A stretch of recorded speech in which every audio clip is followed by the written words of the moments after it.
During the Euromaidan protests, Ukrainian Greek Catholic Church was supporting the protesters in many ways. Many of the church priests spent a lot of time among the protesters. The church leaders spoke from the stage. Ukraine Today is joined by the president of the Ukrainian Catholic University and Ukrainian Greek Catholic Bishop of Paris, the Most Reverend Borys Gudziak. Greek Catholic Church has been a strong supporter of the Euromaidan protests. We have seen yourself on the main stage of the Maidan many times. With all the deaths which followed, do you think the Euromaidan was a worthy cause?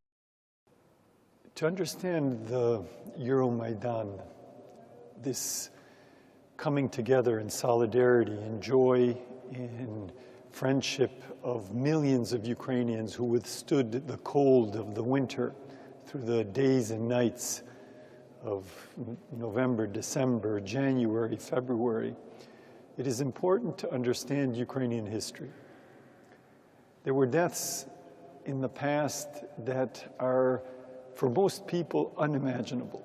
In the 20th century, 15 to 17 million Ukrainians were killed. World War I, the Holodomor famine, World War II, the Holocaust, Siberia, deportation, suppression of all religions, suppression of Ukrainian language and culture, political life. The fear caused by 3 generations of genocide has gone into the DNA, into the genes of Ukrainians. And what the world saw last year was a pilgrimage from the fear of the past to a future of dignity. It was this ideal, European ideal. What happened was that the neighboring power, a neighboring tyrant, a neighboring authoritarianism saw this freedom and this joy, this singing and this dancing, this praying together, the unity of all the confessions. This unity around dignity and freedom, around European values, was seen as a threat to the growing authoritarianism in Russia. And Ukrainians were punished for it. Punished by the annexation of Crimea, the instigation of a hybrid war, and the punishment continues.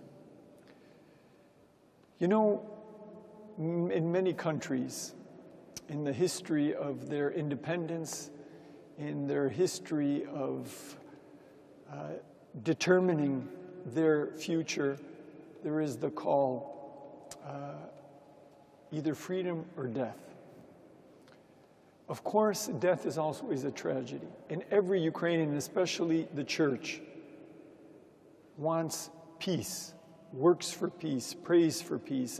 What Ukraine is experiencing today is a very difficult pilgrimage from fear to dignity. And many Ukrainians are determined to make it to the end because they do not want to give up their dignity. They refuse to give up their dignity. What is the university's position on the events happening in the east of Ukraine? We are horrified by the attack, the invasion, the supplying of arms, the terrorist acts, the killing of thousands of civilians. We are horrified at the death of Ukrainian soldiers, and we are horrified at the death of Russian soldiers whose mothers do not know that they are dying in Ukraine. We pray for peace. We ask the world community, the international community of students, the community of people of goodwill, to join Ukrainians and support their dignity. Some of the students of the Ukrainian Catholic University are fighting in eastern Ukraine. What do you, as the president of the university, think about that? Of course, we are very concerned about our students and our staff who have been drafted. Some have volunteered to serve in the armed forces of Ukraine.